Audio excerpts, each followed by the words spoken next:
Hello to you. The American and Russian presidents have signed a treaty committing to the biggest cuts in nuclear weapons since the Cold War ended 20 years ago. Long-range warheads will be cut by about a third. But for many, the significance is not in the numbers, but in the new start both leaders say it represents, and the warning they gave to any nation seeking nuclear weapons. President Medvedev signaled greater Russian support for increased pressure on Iran. The BBC's Gavin Hewitt was at the signing in Prague. In Prague, a day of history. The motorcades of two Cold War adversaries snaked through the old streets. The leaders of America and Russia were here to sign the most comprehensive reduction in nuclear weapons in 2 decades. In the ornate surroundings of Prague Castle, they signed a treaty that will reduce their nuclear arsenals by a third over 7 years. Launches will be limited, verification stepped up. There was no mistaking the warmth between these two men. President Obama had promised to hit the reset button on relations with Russia. That has clearly happened. I want to thank my friend and partner, Dmitry Medvedev. The American president said the treaty sent a clear signal that the two largest nuclear powers intended to lead. This day demonstrates the determination of the United States and Russia, the two nations that hold over 90% of the world's nuclear weapons, to pursue responsible global leadership. The Russian president, too, saw this as a truly historic moment. The most important fact is that there are no winners or losers. It's what you might call a win-win situation. It's truly clear what has happened. Both sides have won. And a message was sent to Iran, which is suspected of seeking nuclear weapons. Sanctions may well be on the way.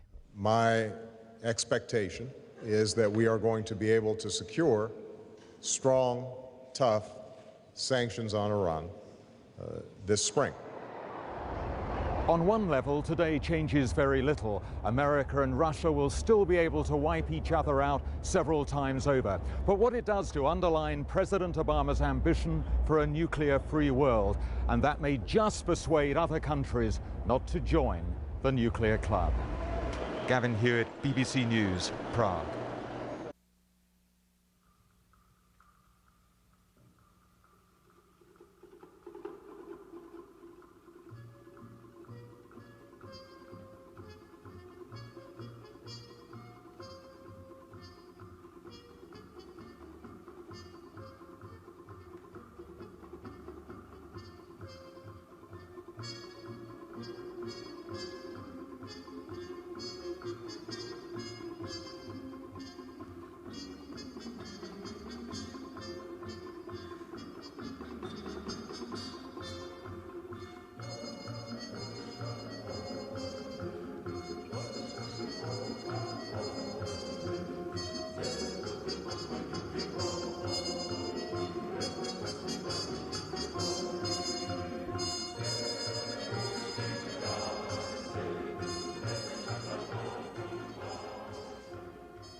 Hello, I'm Tom Bearden, Association of Distinguished American Scientists, United States of America.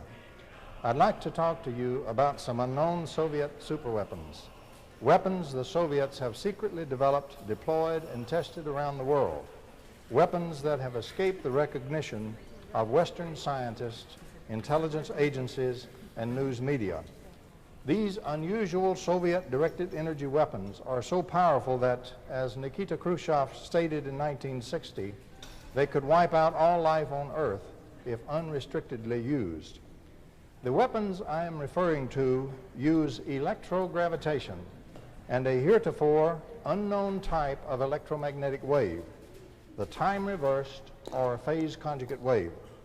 These strange weapons also are based on electrogravitation. They change electromagnetic force and energy into gravitational force and energy, and vice versa. Electrogravitation was contained in James Clerk Maxwell's original theory of electromagnetism, but it was struck out of the theory by Oliver Heaviside after Maxwell's death. In this short briefing, I want to tell you about electrogravitation, which I call scalar electromagnetics. The Soviet Union calls it energetics. I'd like to show you what electrogravity is, how it works, and how it's been weaponized by the Soviet Union. The frightful new Soviet weapons are far more powerful than nuclear arms. I will explain how these hidden weapons have been a Trojan horse, secretly driving the disarmament negotiations between the US and the Soviet Union. I will also explain the trap being set in the present nuclear disarmament proposals and agreements that have so electrified the world. The nations of the world are tired of protracted Cold War and the unending series of small wars and deaths. Every free person yearns for true disarmament and true peace. Yet we simply must not be lured to our destruction by a cleverly concealed Trojan horse. If true peace is to be obtained in the negotiation card game, we must force out into the hard light of day the cards that are actually being held by the parties to the negotiations. That is precisely what I propose to do in this presentation. I urge you to listen to the material presented and then make up your own mind. We are at a decisive crossroad in human history. If we carefully take the correct road, there is still hope for the survival of the peoples of the earth. If we thoughtlessly take the wrong road, then the past two great world wars were child's play compared to the destruction that will inevitably come. Let us start now with the lost unified field theory of James Clerk Maxwell. We will present just a little technical material, then get into the main presentation. Please bear with me. Maxwell's original theory was expressed in quaternion-like mathematics. In the quaternion theory, when vector operations sum or multiply to a zero resultant, a scalar component may remain. Indeed, the scalar remainder is a function of the vector components of the zero resultant system. For example, suppose we have a circuit or device which creates a cross product of two vectors. Say, for example, the electric fields of two single frequency electromagnetic waves. Further, suppose we feed in two interacting identical waves so that the cross product of their E fields results. In conventional electromagnetics, using vector analysis, the output, of course, is a zero resultant E field. That is, the two E fields interacting in that fashion will not translate or push charged matter, such as electrons. Now suppose that the magnetic fields of the two waves also are identical and also interact to produce a cross product. Again, a zero resultant magnetic field results, and so this system of magnetic vectors will not swirl charged matter such as electrons. Classically, we have been taught that when charged matter is not pushed or translated away or swirled, there is no electromagnetic field acting on it. That is not necessarily true at all. In fact, the charged matter may be subjected to a squeeze compression or a stretch rarefaction electromagnetically without translating or swirling it. In the case of our two identical vectors, in the physical world, the stress of one vector pushing on another produces a squeeze or stretch. This squeeze, without translation or swirl, is gravitational in nature because dynamically it increases and decreases the local energy of the vacuum by adding its own energy. It simply represents an oscillation of the local virtual particle flux of vacuum.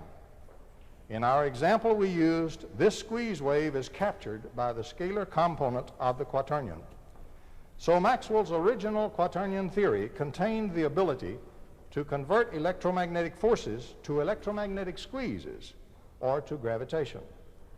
After Maxwell's death, a single scientist, Oliver Heaviside, finished vector analysis. He then single-handedly translated Maxwell's theory into his new vectors. Heaviside simply discarded the bothersome scalar component of the quaternion to ease his calculations. In so doing, he unknowingly discarded electrogravitation. Now, gravitation is simply enfolded and trapped electromagnetic energy. Rigorously, it is electromagnetic squeeze. It is like pressure in a gas. Electromagnetic energy, on the other hand, is simply the outfolded contents of gravitational energy. It is like the bleed off of gas pressure through an opening in a pressurized container. Gravitational potential consists of the locked up or locked in electromagnetic force fields. An electromagnetic force field is a single unlocked bleed off of standing squeeze or stress waves of gravitational potential. Gravitational waves are standing waves, scalar electromagnetic wave systems with zero E and B field resultants. A zero vector wave passes through the electron shells of an atom into its nucleus. There, the electrogravitational wave is absorbed, raising the potential of the nucleus to an excited state. The excited nucleus then decays, emitting a time-reversed scalar wave back through the electron shells. Thus, electrogravitational waves are exchanged between the nuclei of atoms primarily.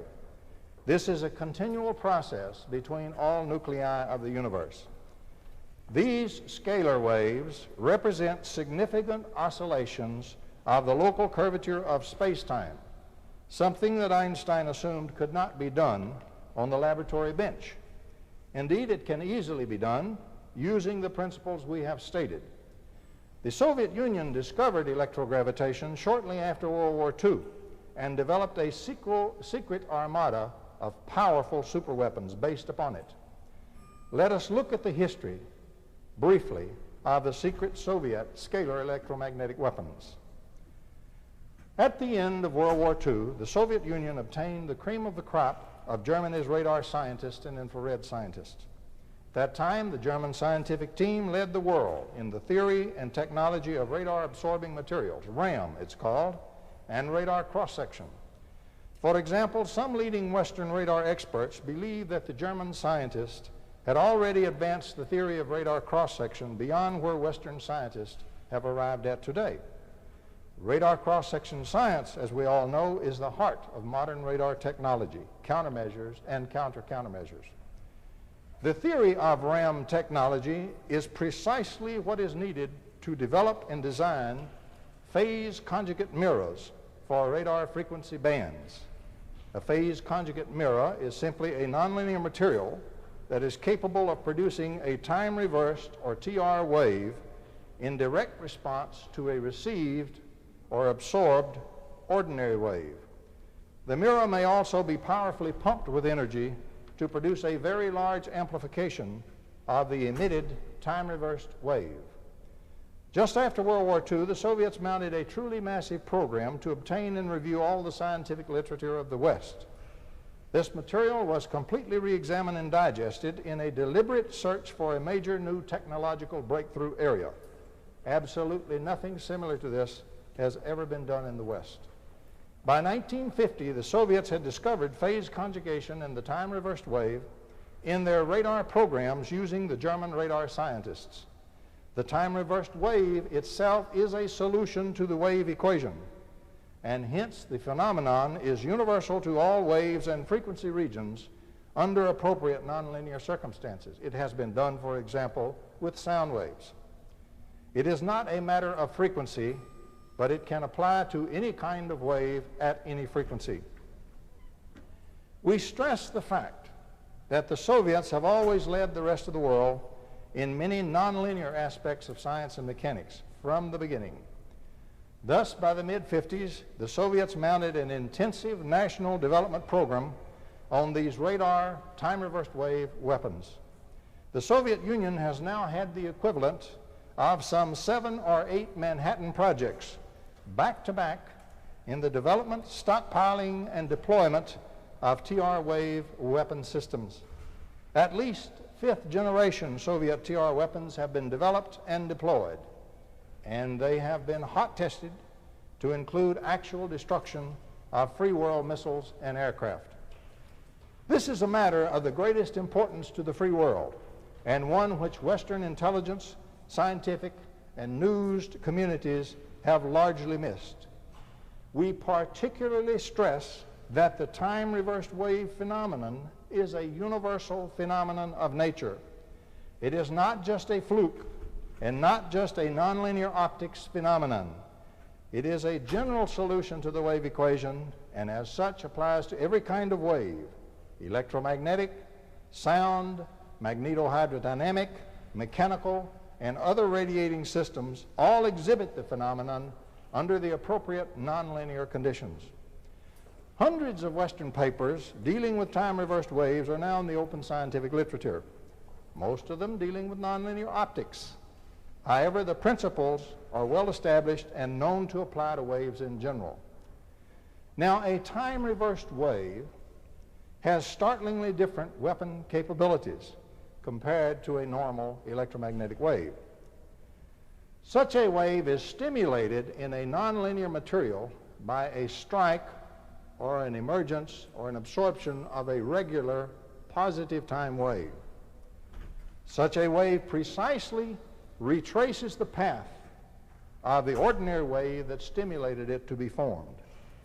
So it possesses what is in effect an invisible wire through space back to the original position of whatever emitted that stimulus wave. Further, the time-reversed wave really is time-reversed. It does not dissipate or spread its energy. Instead, it continually converges upon its invisible backtracking path. It does not diverge in contradistinction to normal electromagnetic waves.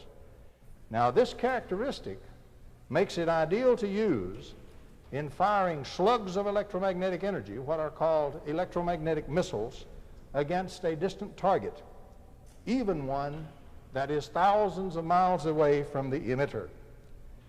Using several simple schemes, particularly pumped four-wave mixing, extremely large amplification of the time-reversed wave can be cheaply and readily accomplished.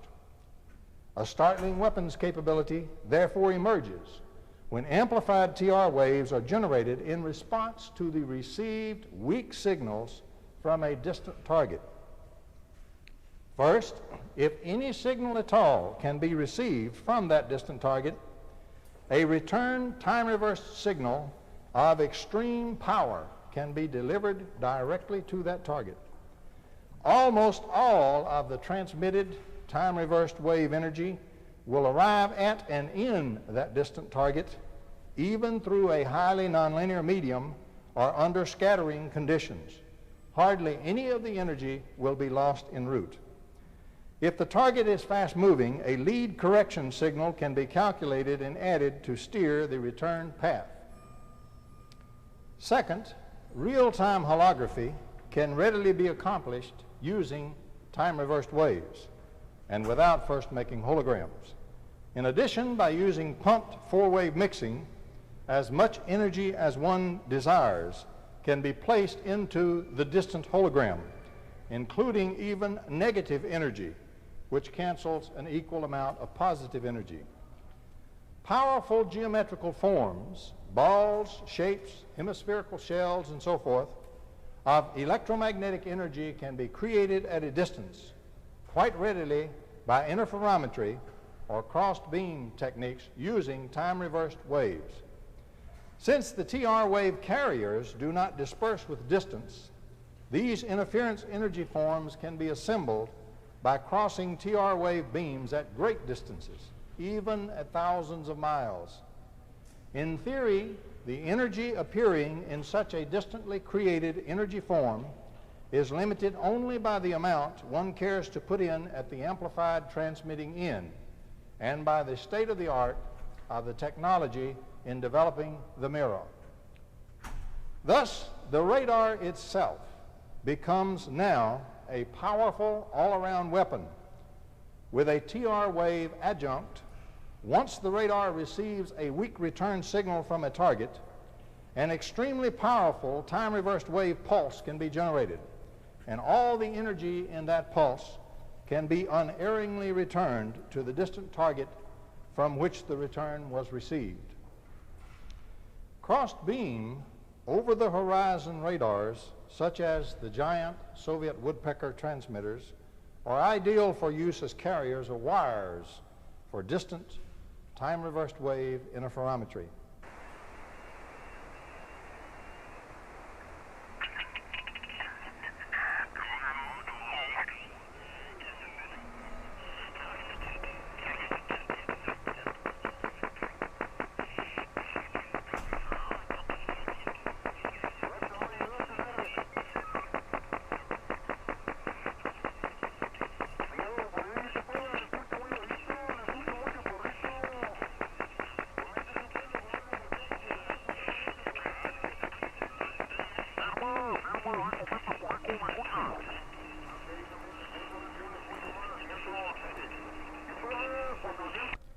Even a passive receive-only radar may be used together with a TR wave adjunct to accomplish the same directed energy destruction of the distant target emitting the signals received by the radar. Radio receiver transmitters may also employ simple TR wave adjuncts to provide a large number of communication jammers and directed energy weapons capable of jamming and or destroying enemy radio transmitters at appreciable distances. The Soviets have intensely developed such time-reversed wave weapons since the 1950s. In January 1960, Khrushchev was referring to these weapons when he reported to the Soviet Presidium the forthcoming advent of fantastic weapons, then in advanced Soviet development. Prior to Khrushchev's announcement, the Soviets had begun radiating the US Embassy in Moscow with scalar electromagnetic waves and phase conjugate energy, modulated upon weak microwave carrier beams. Later, these beams were used to induce illnesses and blood changes in embassy personnel. We will shortly discuss how the Soviets could induce disease at a distance electromagnetically. The microwave radiation continued intermittently in spite of the objections of several U.S. presidents. U.S. scientific studies failed to comprehend what was being done. The embassy radiation was and is a high-level Soviet intelligence probe. Stimulate and affect the U.S. ambassador, a high-level target. Attention by the CIA, NSA, State Department, DIA, the U.S. President, and so forth is guaranteed. Puzzled, they will turn to the U.S. scientific community for an explanation. The scientific community will try to explain the microwave radiation using the best of its knowledge. By the U.S. counteractions taken or not taken at the U.S. Embassy site, the Soviets knew with 100% certainty whether or not the U.S. had discovered time-reversed wave weapons, electromagnetic disease control, and so forth. And they knew whether the U.S. had developed defenses against such weapons. Since the beginning, of course, U.S. counteractions, or the like of them, at the U.S. Embassy have consistently revealed to the Soviets the true status of U.S. knowledge of scalar electromagnetics. The U.S. has shown that it has no knowledge of, and hence no defenses against, time-reversed wave technology and the electrogravitation that accompanies it. Soviet TR wave radar weapons also provide a convenient mechanism for accomplishing nuclear weapon kill. A target struck by a powerful TR wave pulse generates a time-reversed back pulse due to nonlinearities in the target medium. In the nonlinear medium of the exploding or fusing target, the two pulses, which are 180 degrees out of phase with each other in time, modulate and lock together as a scalar EM wave or pulse.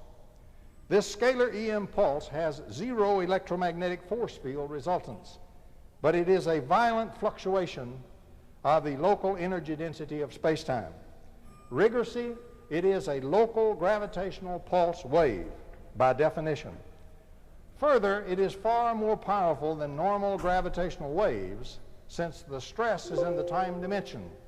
And when you stress the time dimension or change the stress on the time dimension, you curve space-time very much in general relativity. This scalar EM pulse does not react with the orbital electron shells of an atom, but passes directly into the nucleus and is absorbed there. This raises the nucleus to an excited state, increasing its potential or trapped energy. If the nucleus cannot withstand this increase in potential energy, it directly fissions. If the nucleus withstands that potential, it then immediately decays from the excited state by simply emitting a time-reversed electromagnetic wave. Now, any radioactive nucleus is already teeter-tottering toward nuclear decay, so to speak, and it will instantly decay radioactively when struck by a significant scalar potential pulse. Thus, a TR wave radar weapon can deliver a powerful TR pulse against a distant vehicle carrying a nuclear warhead, and the resultant electrogravitational pulse penetrating the nuclear material of the warhead will electrogravitationally explode it in a full-order nuclear detonation. Therefore, when using such weapons, extreme care must be taken to avoid inadvertently pulsing one's own nearby nuclear weapons or nuclear material.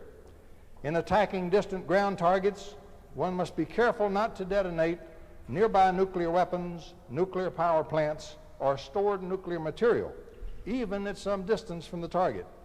Otherwise, large-scale nuclear fallout will be experienced over a wide area from the resulting explosions, and unacceptable boomerang self-damage to the attacker himself may be incurred. The more powerful the TR wave pulse employed, the greater the safety separation between the struck target and stored nuclear material must be to prevent the unacceptable boomerang large-scale nuclear fallout. Now, because of extensive Western nuclear deployment, up to now the Soviet Union has been unable to heavily bring to bear its giant TR wave weapons.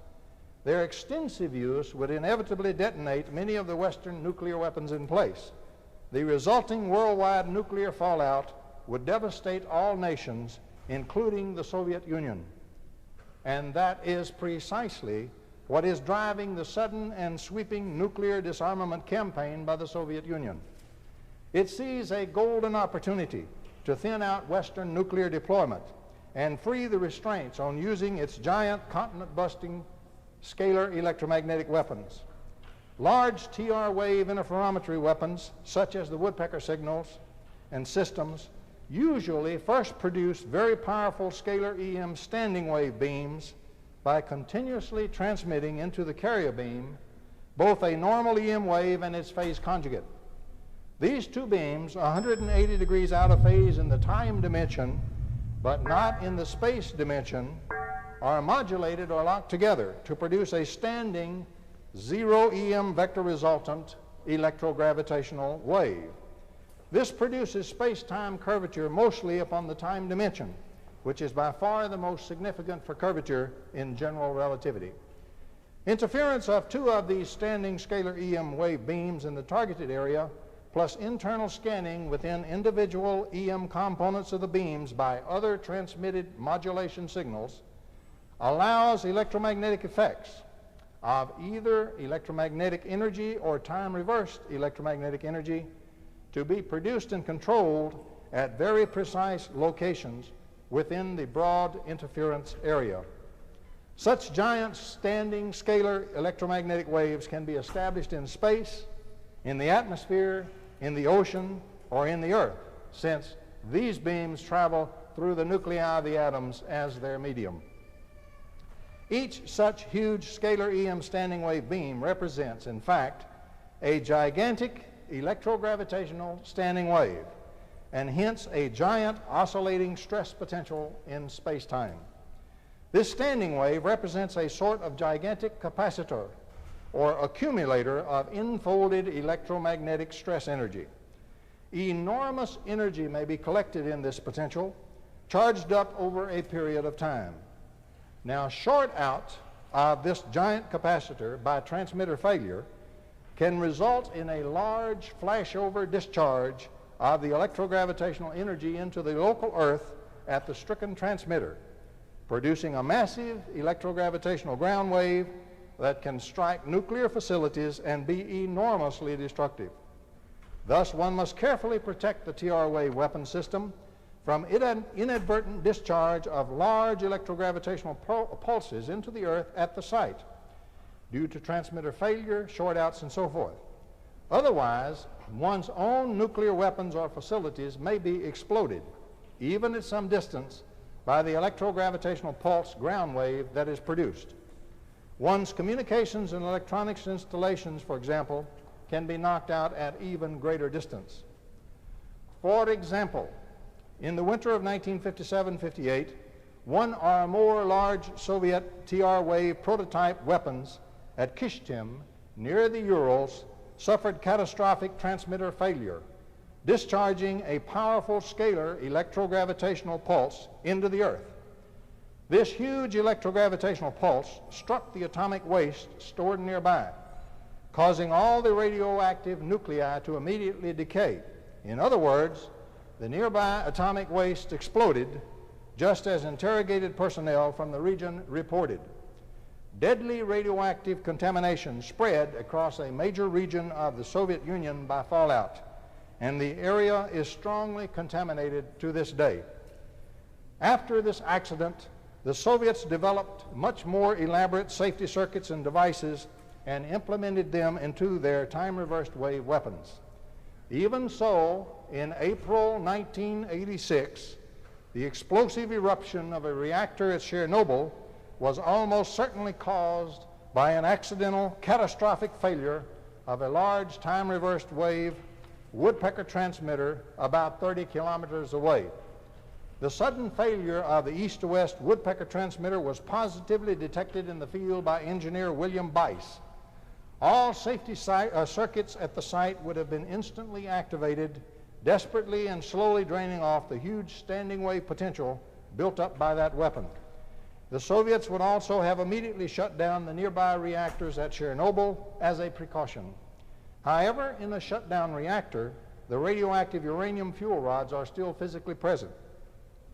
Some hours later, the transmitter safety devices finally failed, and a much smaller, though still significant, remnant electrogravitational pulse was discharged into the Earth, spreading out in a ground wave.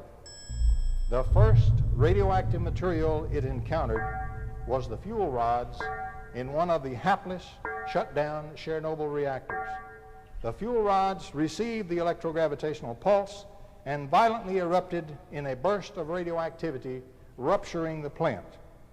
Had the full electrogravitational pulse escaped that stricken transmitter, all 4 reactors at Chernobyl would have violently exploded, and extensive and deadly nuclear fallout would have rained down over a wide area of the Earth.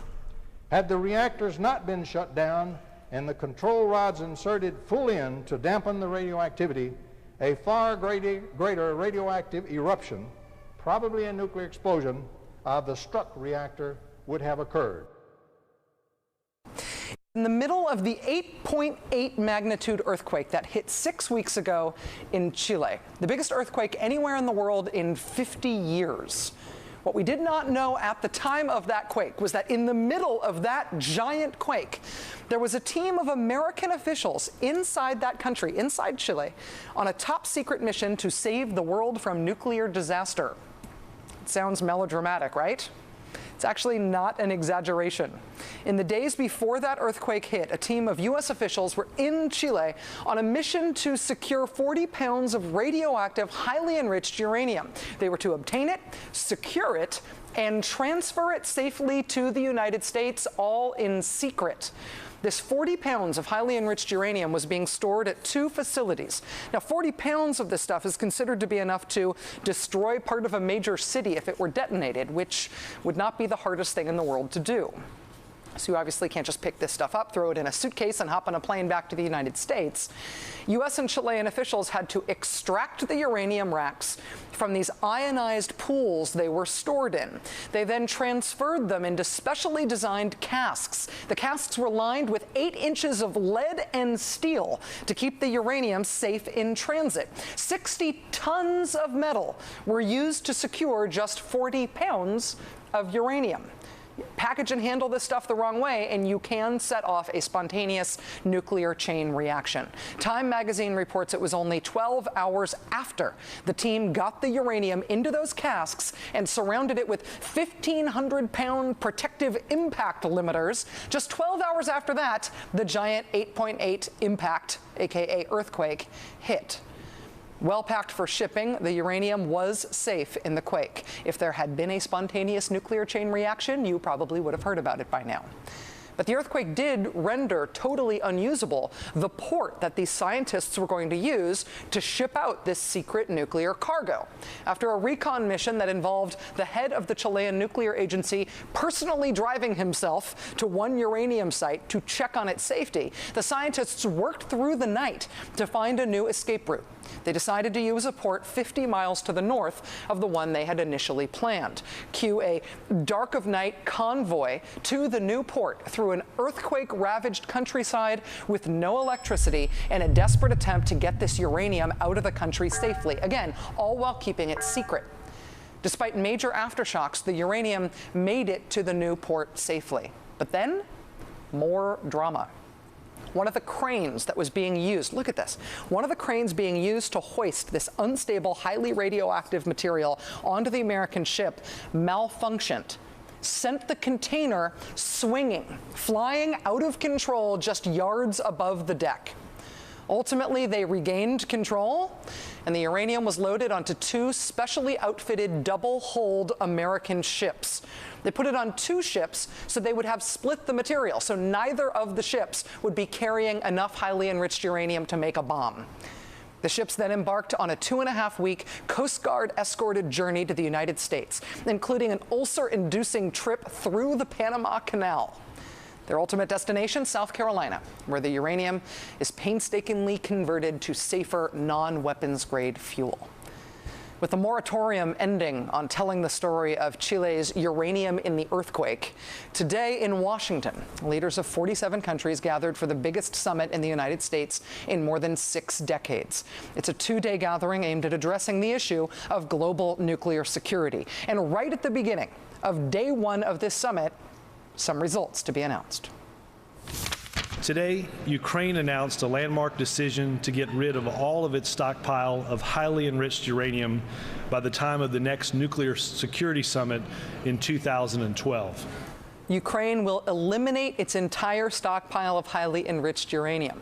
After Press Secretary Robert Gibbs made that announcement, President Obama and the Ukrainian President Viktor Yanukovych released a joint statement, which reads, quote, President Yanukovych announced Ukraine's decision to get rid of all of its stocks of highly enriched uranium, while the United States will provide necessary technical and financial assistance to support this effort. Sound familiar? The United States will provide technical and financial assistance to support this effort. Hopefully this time minus the earthquakes.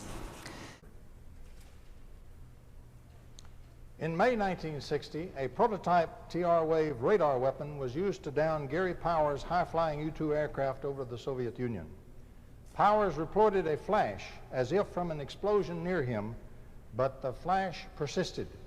This is almost certainly the signature of a TR-wave weapon. In April 1963, the first large strategic Soviet TR-wave weapons became operational on site. These weapons were used to electromagnetically deaden the electrical controls of the USS Thresher atomic submarine on April the 10th, 1963, and they were also used to produce a huge underwater electromagnetic blast 100 miles north of Puerto Rico on April the 11th, 1963. Since scalar electromagnetics travels directly through the nuclei of materials, the ocean is transparent to scalar EM beams. Soviet Admiral Gorshkov publicly stated on at least one occasion that we have made the oceans of the world transparent. Since the 1960s, the Soviets have possessed a 100% effective defense against US and European strategic bombers and missiles, just as they stated in the 1968 Soviet book, Military Strategy. The early systems deployed in the Soviet Union were mid-course and terminal phase systems. The Soviets also relied upon additional TR-wave weapon systems deployed as adjuncts to radar systems aboard research ships and trawlers to be able to attack US missiles and bombers in their launch and early mid-course phase. Huge light phenomena from the extensive testing of these ship-mounted scalar EM Soviet weapons have been observed at sea for decades. Hundreds of incidents of Soviet tests of these TR wave weapon systems have been observed around the world and reported in the open literature as puzzling or anomalous light phenomena. These Soviet defensive TR wave weapon systems also easily accomplish, as we said, nuclear weapon kill. Further, by their nature, they have long provided an antidote to counter the stealth aircraft technology. The thousands of deployed older Soviet radars using TR wave adjuncts become totally new weapons, having startling and unsuspected capabilities against missiles and aircraft. For that reason, the Soviets happily continue to operate and maintain a number of these older systems that, by Western radar standards, are seemingly obsolete. By adding a TR wave adjunct, however, each of these radars immediately becomes a microwave-directed energy weapon of formidable power. In the 1960s, to turn our attention to other matters, the Soviet scientist Blail Kosnashiev and his researchers accomplished enormous experimentation and proved that cellular death and disease of any type whatsoever could be transmitted and induced electromagnetically. It follows that this team would have gone on secretly to phase conjugate or time reverse the death photon signals to show that any cellular death or disease can be reversed or cured electromagnetically as well. The latter work would have been done under the auspices and tight control of the Soviet KGB, since all phase conjugation or time reversed weapons are under that agency for development, deployment, and employment. Now, obviously, the electromagnetic antidote work of Kosnashiev was not published because it provided a powerful counter-biological warfare capability of great strategic importance to the Soviet Union. Thus, in the late 1960s, the Soviet Union became the only nation on Earth to achieve the capability of rapidly developing, within 1 or 2 hours, an electromagnetic antidote for any lethal new biological warfare viruses or bacteria of any kind whatsoever. The Soviets also developed the capability for mass treatment in this fashion of both the civil population and its military forces personnel. Now, independent verification of the Kosnashiev death photons effect has been accomplished in West Germany at the University of Marburg, in Australia at the University of Sydney, and in the United States. Kosnashiev now works directly with a secret Soviet research organization in the outskirts of Moscow. At this facility, microwave-directed energy weapons are feverishly developed. The clear implication is that microwave weapons, such as the giant woodpecker over-the-horizon radar systems, are being modified to deliver cellular death and disease patterns against targeted distant populations even halfway around the Earth. Now, this kind of effect has been proven. In the 1960s and early 70s, a French inventor, Antoine Priori, built and tested several large electromagnetic devices that cured thousands of cases of terminal cancers and leukemias in laboratory animals. It also cured sleeping sickness. He worked with members of the prestigious French Academy of Sciences. His work was funded by the French government and presented to the French Academy by Robert Courier, head of the biology section. Priori's work was suppressed in the mid-70s and lost when he died. Priori used a plasma to accomplish multi-wave mixing and phase conjugation, or time reversal. His time-reversed curative signals used a powerful rippling magnetic field as a carrier, as a wire, so to speak. The magnetic field guaranteed penetration of every cell in the body, even in the bone marrow, and that was necessary to reach a blood disease such as leukemia. The rippling of the magnetic field guaranteed penetration of the cell's atomic nuclei by nuclear magnetic resonance. Penetration of the actual nuclei of the atoms in the diseased cells is necessary, since the master cellular control system, discovered by Dr. Fritz Albert Popp of West Germany, operates through the cell's structured scalar EM biopotential. This potential is centered in the nuclei of the atoms comprising the cell. Note that electrical dedifferentiation and redifferentiation of cells by a minuscule current between picoamperes and nanoamperes has been beautifully proven by Dr. Robert Becker and other researchers. Red cells of the frog, for example, have been electrically reversed through all their development stages. The cells first become round, then develop a scalloped outline. Then they become amoeboid and move by means of pseudopods. Their nuclei swell and their DNA becomes reinactivated. They then rid themselves of all their hemoglobin and develop a full set of mitochondria and ribosomes. In Becker's historic experiments, the cells then turned into cartilage-forming cells and finally into bone-forming cells, healing difficult bone fractures.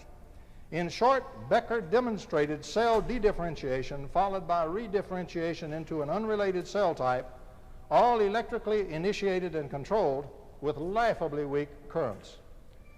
Thus, profound cellular changes are most certainly inducible and controllable electromagnetically by minuscule amounts of potentials and currents. Priori's machine applied time-reversed EM waves to accomplish reversal from cancerous cells back to normal cells. Priori's work essentially proved that Kosnachiev's group would have been able to accomplish the same thing by phase conjugation. Also, Kosnachiev's death photons work was accomplished much earlier than reported in the open literature. It provided a basis to use in the microwave radiation of the US Embassy in Moscow to engender blood changes and disease in the targeted personnel. 2 US ambassadors died from a leukemia-like disease, and a third sickened and bled from the ears and nose and eventually died of leukemia. Significant blood changes and genetic effects were noted in embassy personnel. Only minuscule levels of electromagnetic signals would have been necessary to induce such detrimental biological changes. The present woodpecker signals undoubtedly have the capability of producing similar conditions in distant targeted populations, and much more whenever the Soviets wish to add the appropriate signals. These weapons also are capable of killing large numbers of the targeted population whenever appropriate Kosnachiev death signals are placed upon them. In the late 1960s, another cautious Soviet intelligence probe was used. Papers appeared in the open Soviet literature dealing with time-reversed waves in the field of nonlinear optics. Only a few American optical scientists seemed to be interested.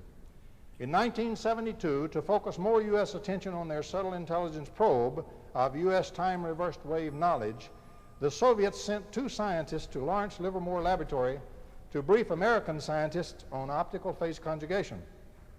Now thereafter, many U.S. optical scientists began to work in the, quote, new field, unquote. Immediately it was revealed to the Soviet Union that the U.S. had ineffective knowledge of phase conjugation and that the U.S. had no time-reversed wave technology or weapons. To this day, Western theoretical work in phase conjugation is still largely characterized by a simple overall math model obtained by simply writing down the necessary conjugate term in the wave equation. There appears to be absolutely no U.S. awareness of the physical electrogravitational mechanism in the atomic nucleus itself that causes the phase conjugation time reversal, and there appears to be no theory of that as such. Its direct application to radar-directed energy weapons appears to have largely been ignored in the West. The West has focused on lasers and optics. In 1975, the Soviets attempted to obtain a treaty with the rest of the world, outlawing the development of frightful new weapons of mass destruction, even more frightful than the mind of man had ever imagined, according to Brezhnev himself.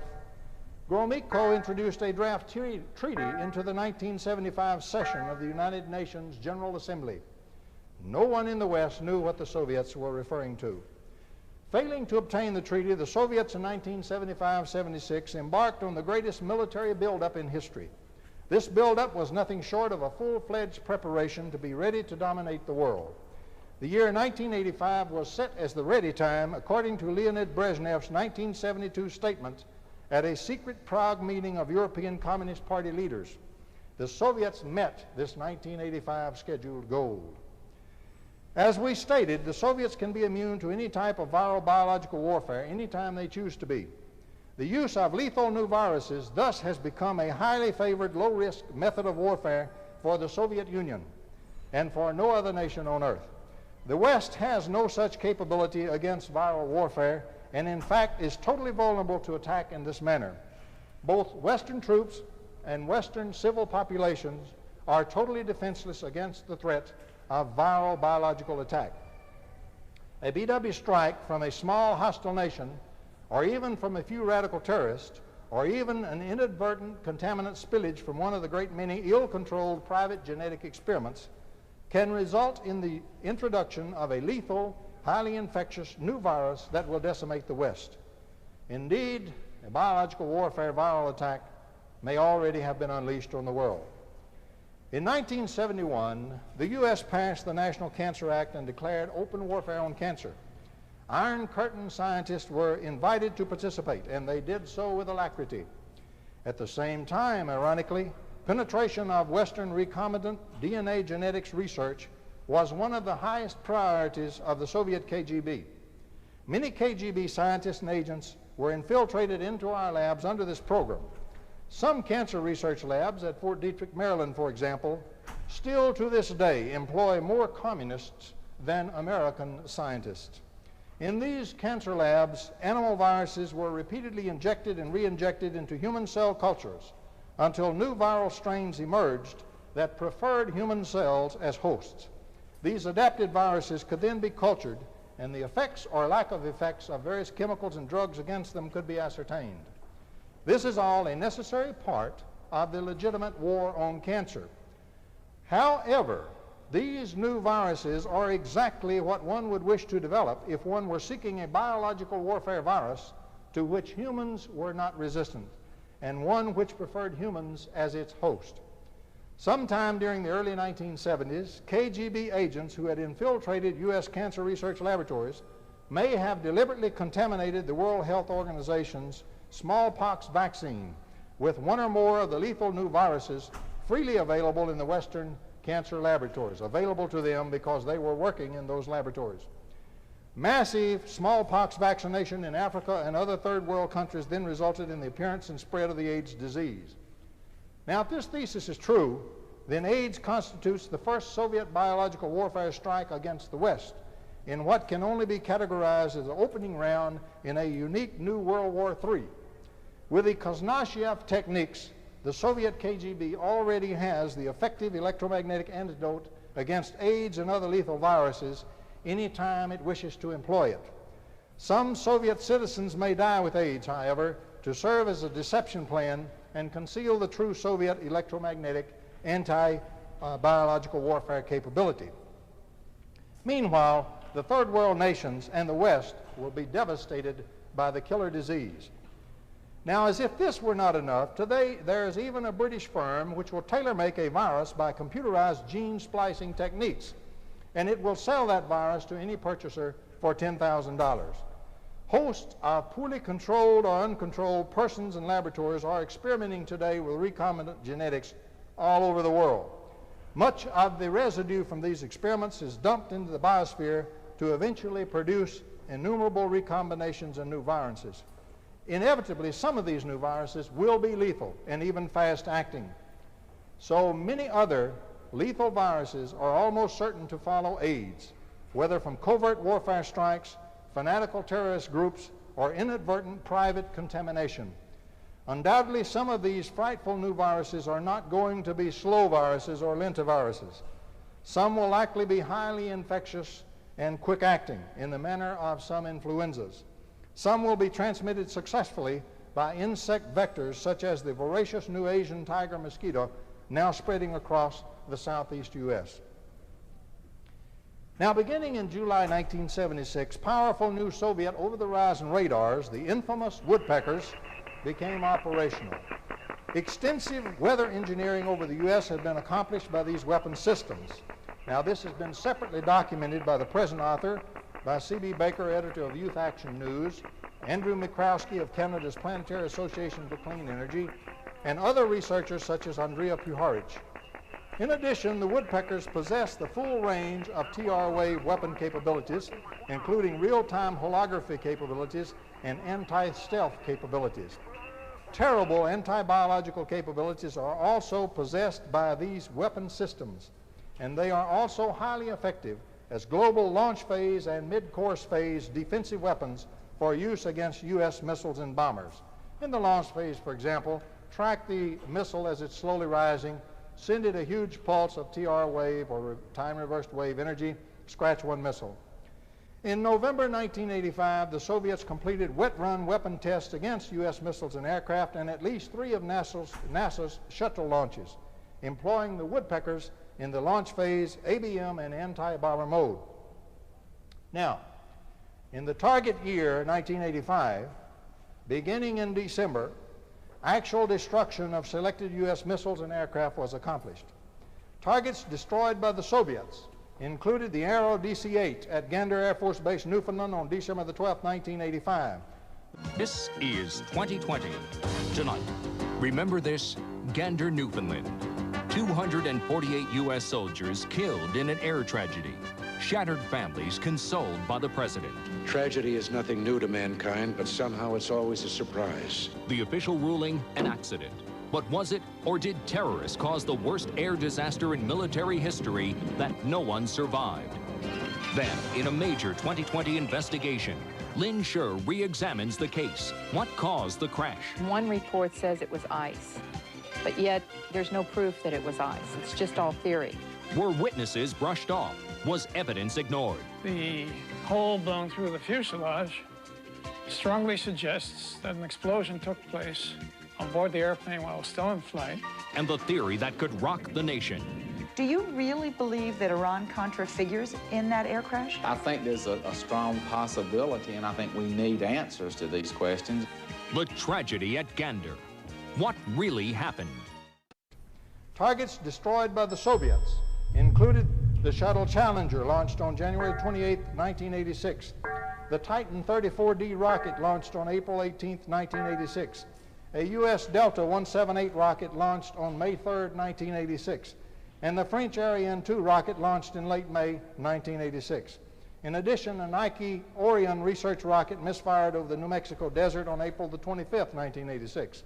This was the first failure of that rocket in 25 consecutive launches.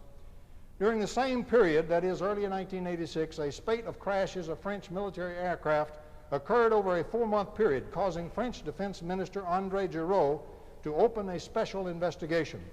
Giraud may have discussed the possibility of Soviet sabotage of that rocket with Washington. 2 U.S. nuclear submarines, one of them the USS Atlanta in the Straits of Gibraltar, mysteriously ran aground, perhaps due to unsuspected interference with their guidance and navigation systems.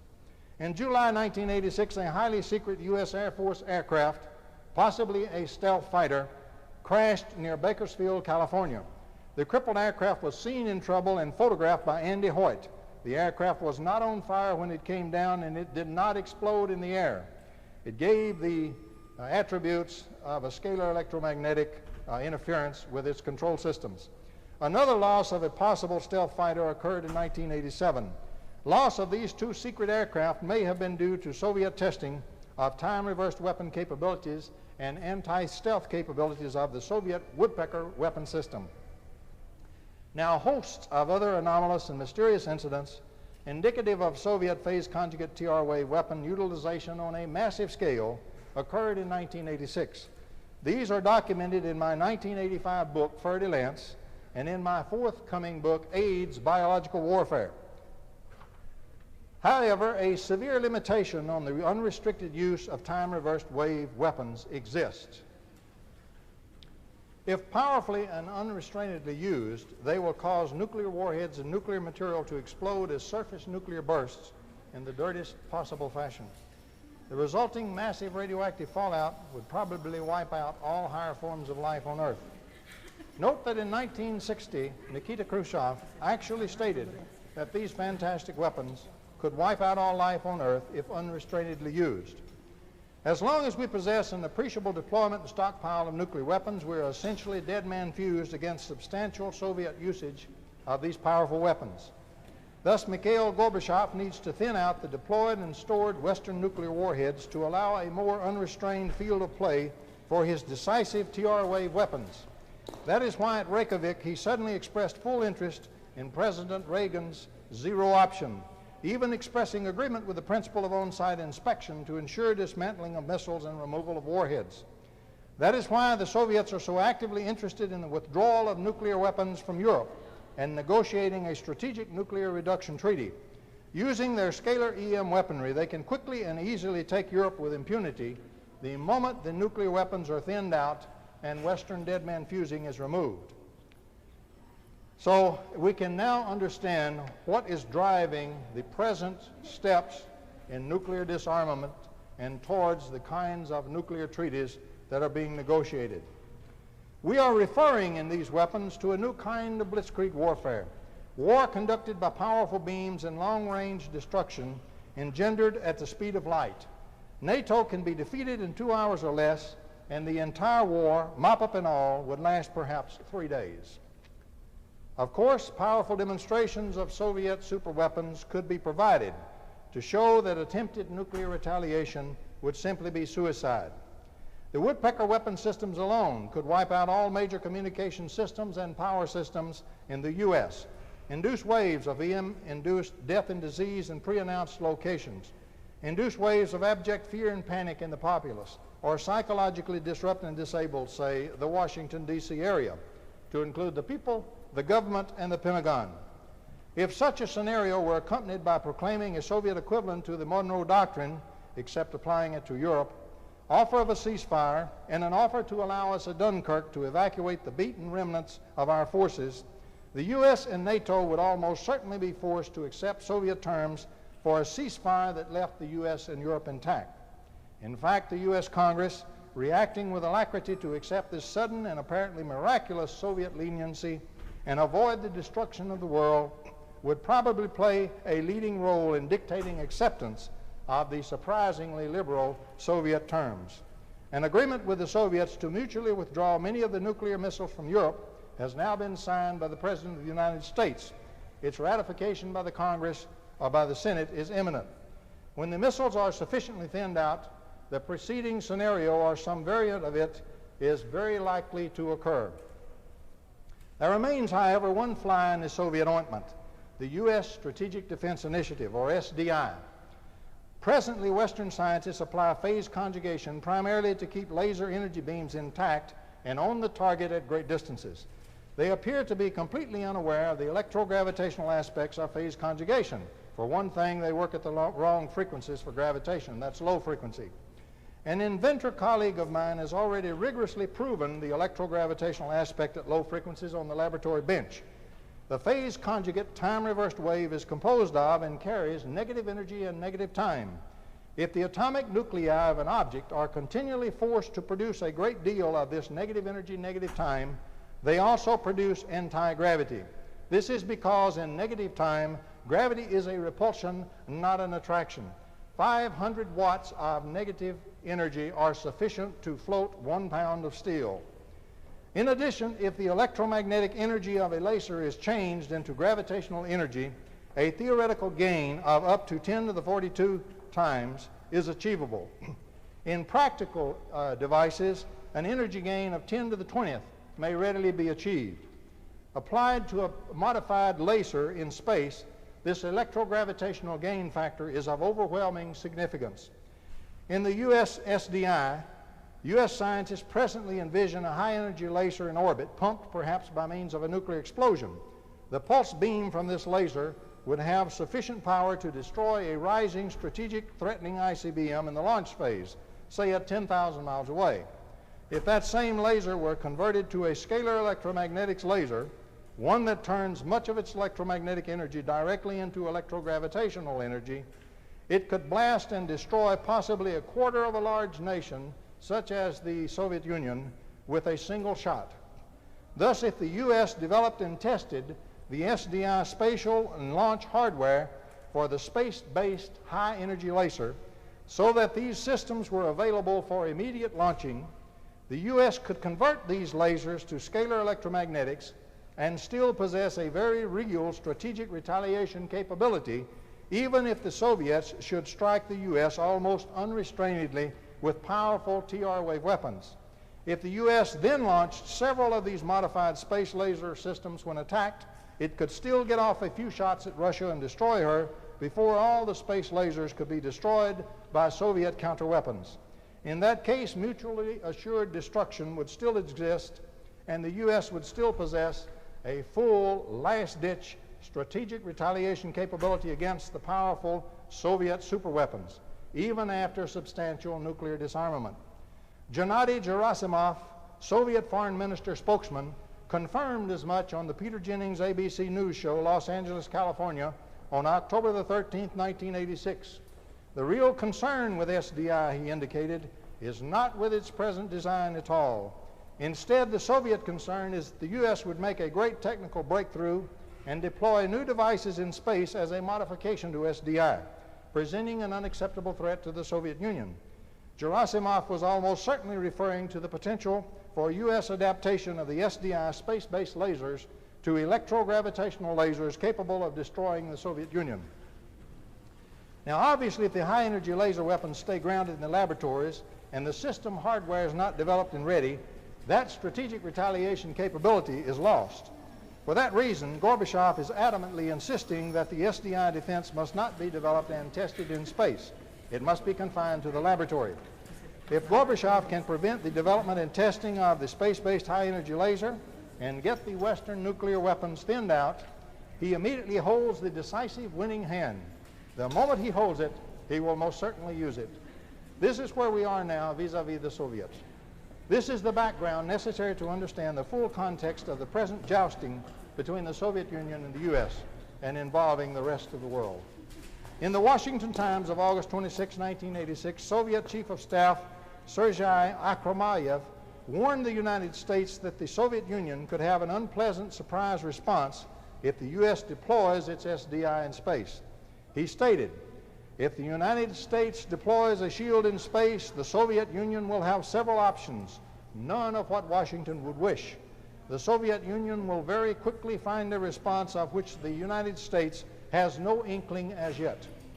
The leaders and people of the free world must be made aware of these terrible Soviet time-reversed wave weapons and their awesome capabilities. The international public must also become aware of the real Soviet threat in time-reversed wave weapons, clandestine viral biological warfare, and electromagnetic-induced biological warfare, diseases and death. Strong public support in the free world is necessary for the hard decisions the free world government leaders have to make to counter this hidden threat. Finally, it is absolutely essential that all persons, public, private, and governmental, become aware that the West has already been attacked, both with time-reversed wave weapons and biological warfare strikes. The West must quickly learn to defend itself in a totally new kind of war, one that is quite different from any previously fought, and one that is not fought on the battlefield. Nuclear disarmament and true peace in the world are dreams that strongly stir the hearts of all the peoples of the free world. However, let us understand that these frightful new weapons, far more potent than nuclear weapons, have already been gingerly unleashed in the world. Prompt nuclear disarmament will only lead to the wholesale unleashing of these electrogravitational weapons against the West. We must not rush blindly after the gleaming carrot of nuclear disarmament when far deadlier clubs are already brandished against us. Let us be fully aware of the terrible danger we all face today. Never in all human history has the human species been so threatened.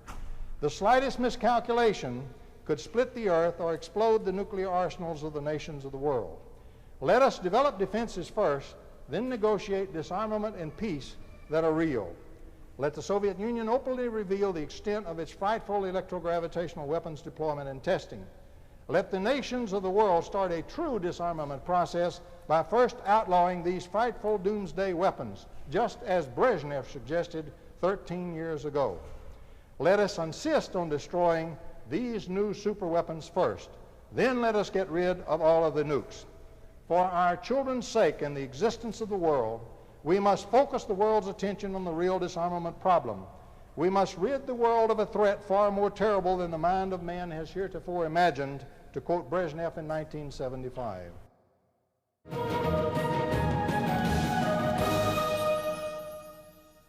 Despite constantly being told that we live in an age of freedom of information, there are still occasions when governments act without our knowledge, often in the name of national security, such as tests on new weapon technology like planes, tanks, or even missiles.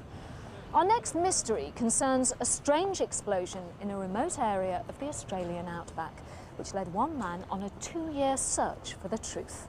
His search took him around the globe, from Washington to Tokyo and Australia.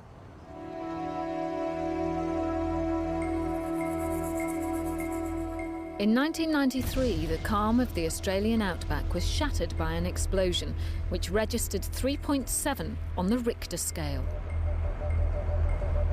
Geologist Harry Mason had been working in the region for nearly 30 years.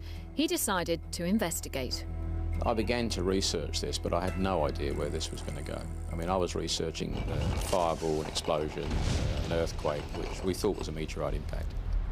This has taken me right around the world. It's gone into a whole new universe of weapon systems and skullduggery and espionage, and I'm afraid the data is tending more and more towards these horrific new weapons of war, which unfortunately most people on the planet don't know exist, and I think it's high time people did know they exist.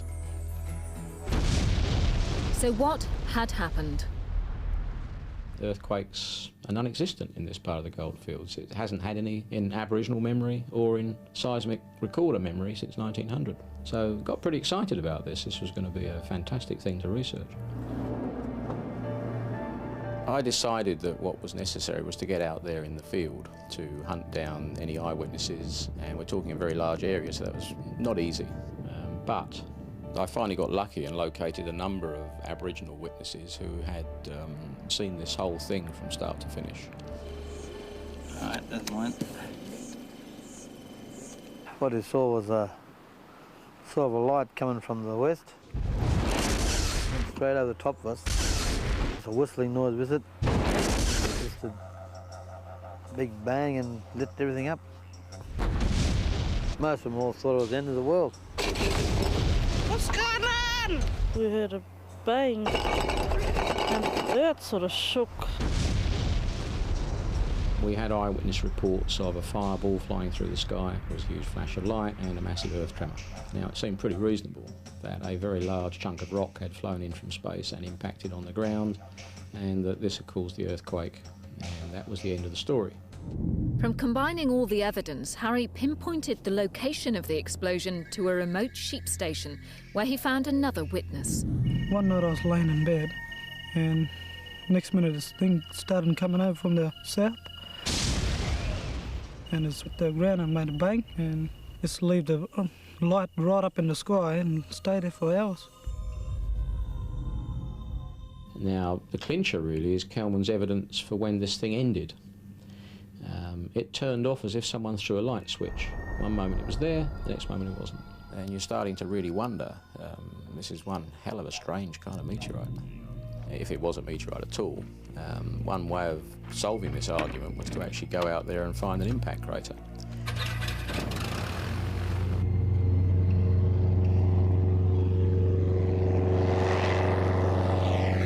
We calculated there should have been a crater of the order of about 100 metres in diameter, and we should have had a significant blast damage area, and we couldn't find it. The area Harry was looking into was Banjawan Station.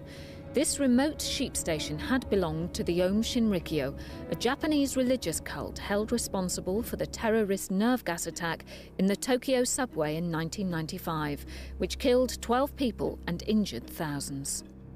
Banjawan Station had been purchased by the Japanese Aum cult. Then I heard how the Aum had attempted to purchase nuclear weapons from the Russians and were thought to have attempted to make their own. Well, we started to put all this together and we didn't like what we were seeing. In fact, we seriously began to wonder if they hadn't detonated a small nuclear device somewhere on Banjawan Station. Unproven, but sufficient evidence to suggest someone better have a look at this quick, because maybe that's what we're dealing with. Is that the US Senate? There was sort of a hushed silence at the other end. I knew I'd hit something. It was like, oh Christ, please send everything you've got right now. The US Senate had been investigating the Aum's activities ever since the Tokyo subway attack. What we know about the Aum indicates that they could, if they put their mind to it and their efforts to it, could develop weapons of mass destruction. The significance of the Tokyo gas attack was that this was no longer a hypothetical threat. The Aum Shinrikyo was the first group that used chemical weapons on an innocent civilian population. The genie was finally out of the bottle. They killed people, and they were trying to kill hundreds of thousands of people. In October '95, we were contacted by an individual who brought to our attention the fact that there was a mysterious explosion that occurred at or near where the ohm had operated. Normally my reaction to an incident like this would have been deep skepticism, but because the ohm did things that a year or two before I would have thought was total fiction, I had to take it seriously. The Senate hired top seismologists to investigate Harry's report.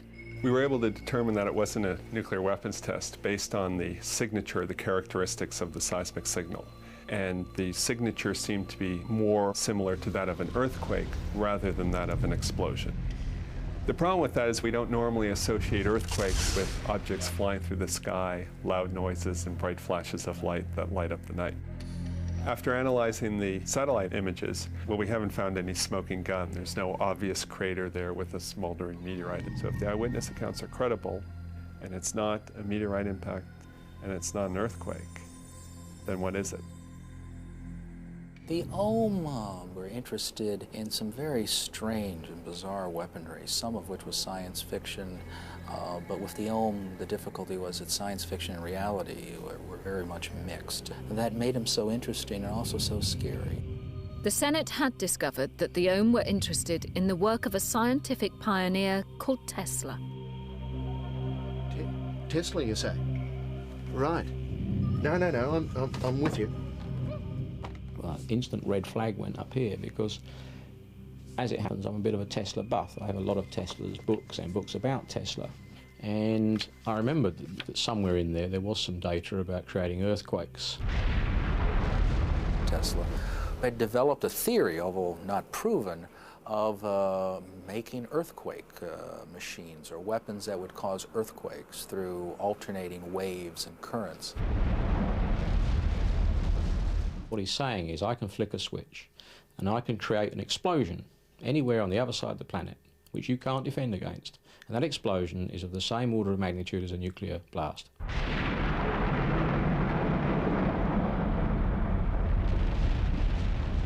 Could this have been an intentionally manufactured earthquake? I don't know of any way of remotely triggering earthquakes. There is certainly no credible scientific or geophysical mechanism for remotely generating earthquakes. At this point, a scenario like that would still be science fiction. 2 years after he started his investigation, Harry still feels he hasn't found the answer.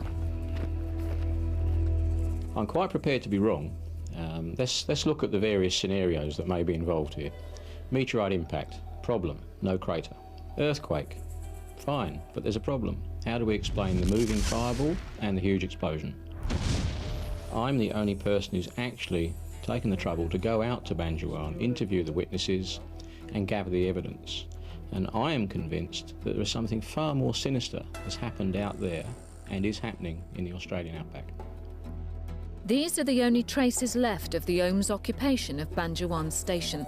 Their leaders are now on trial, but in spite of this, John Sopko believes that the mysterious events in Australia might signal the nature of terrorism of the future. The Ohm Shinrikyo itself is no longer a threat. The Japanese authorities have effectively eliminated that threat by arresting hundreds of individuals, seizing their assets, and putting on trial all of their major leaders.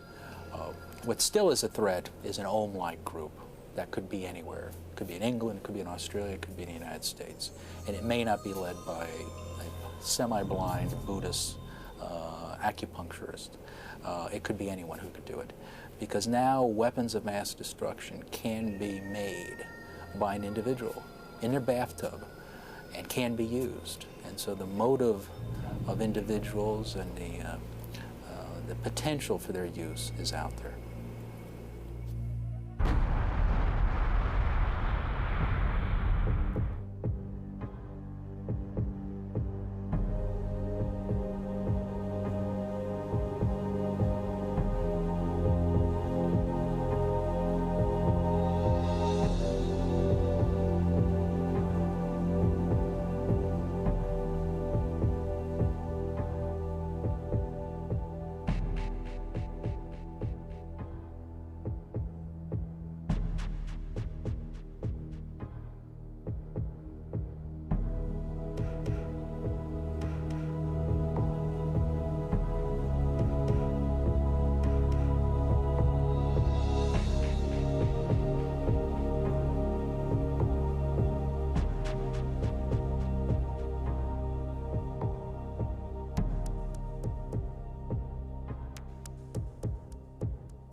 he's really riding the crazy train to crazy town. Population, crazy.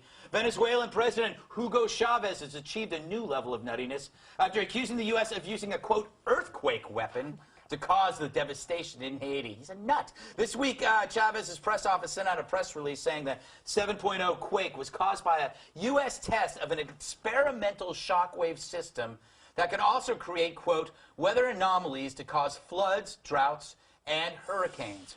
But America's ultimate goal, quote, the planned destruction of Iran through a series of earthquakes designed to topple the current Islamic regime.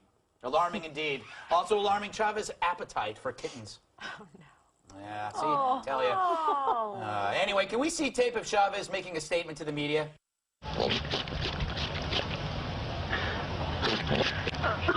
I hope it didn't offend anybody in the goat population. PAB, does Chavez know something that we don't? Well, let's think about this, okay? Chavez says that the quake was caused by the United States. Danny Glover says it was the Earth's revenge on us for not passing climate change legislation. Seismologists say it was a shifting of the region's tectonic plates. Obviously, somebody's crazy here. Those wacky seismologists. Gosh. Just them. Bill, shouldn't we be kind of, I don't know, flattered to think that they think we have this kind of technology? Absolutely. I wanted to say that we also control the moon and the sky and the weather as well. I mean, I could not be more flattered, Greg. This makes us look awesome. Yeah, this is a horrible thing that he's saying, obviously, but should we laugh it off, Kimberly, or should we, you know, bomb the crap out of him? Yeah, we should send another earthquake, maybe his way. That would be more effective than to Haiti, because he just makes no sense. In preparation for the show, I Wikipedia'd like paranoid, schizophrenic, and I also took a couple extra Flintstone vitamins. So I think I'm well prepared for the show, and especially to discuss Hugo. Yeah, it is Hugo in his head. Hey, Ron, I got to ask you, here's the big question, at least in my troubled, drug-addled mind. Why aren't his Hollywood cronies, the people that you always see him with his arm around, Sean Penn's and the Glovers in the world, denouncing him for this? Because in a sense, if they don't, they're agreeing with him. I think they probably do agree with him because, like Chavez, they get most of their intelligence about the U.S. government from watching Hanna-Barbera cartoons. I do too, though. Yeah, what's wrong with that? That's true. Bill, doesn't it really hurt his he has a big, heavy anti-U.S. crusade, and when he goes off the deep end like this, it hurts it. He must know that. Well, he controls the media. So it's not just him saying that. It is tabloids, wall after wall of clever headlines. I can't repeat them because they're in Spanish, so they don't make any sense to me. All talking about our earthquake machine and perhaps our control of the moon. Like, look, he'll say it, and then the media will regurgitate it, Greg. And repetition, repetition, finally the people believe about our earthquake machine. And then we sell them one. I love the earthquake machine. I saw it on QVC last night. Half off. Oh, really? Ron, you have a comment? Yeah, Bill, he just used restaurant Spanish. I'd love to hear it in restaurant Spanish, you know. Was that sort of Spanglish? Earthquake, machine, maquino. PAB, I have no idea what you're talking about, so I'm going to ask PAB one last question about this restaurant Spanish. I don't even get it. All right, PAB, is it scary that this guy runs a country? Well, I mean, the thing is, we don't take him seriously. Right. Well, we don't, but I think what's scary is that anybody else does. I mean, the United Nations lets him go on about smelling the sulfur from President Bush and blah, blah, blah. You know, it's disturbing that he is respected as a world leader. Yeah. But buy electric cars. I'm telling you, we get 10% of our oil from Venezuela. That's why we're not a little harder on the fat guy. He is your, you know what it is? When I lived in the suburbs, you always had a crazy neighbor. Generally harmless until he wandered over to your lawn with a rake without his pants on. But you couldn't do anything about it. If he did something about it, people thought you were bad for, you know, either calling the police or whatever like that. Chavez is your crazy, demented neighbor who shows up on your lawn holding a rake without his pants on. Absolutely Except he's in charge of a country. Yeah, exactly. Well, Chavez wears his red shirts all the time because he's Captain Obvious and wants to show us all that he's a communist. My crazy neighbor wore the red shirts because he wanted to hide the blood. Oh, that was always very scary for us kids. I bet it was. Yes. From a dictator. Chavez says U.S. weapon caused Haiti quake. Greg, you think Chavez is crazy. And Patty Ann, you, for some bizarre reason, think that seismologists who speak of these so-called tectonic plates are telling you the truth, even though I'm guessing you've never seen such a plate. And Kimberly... Apparently you buy Danny Glover's...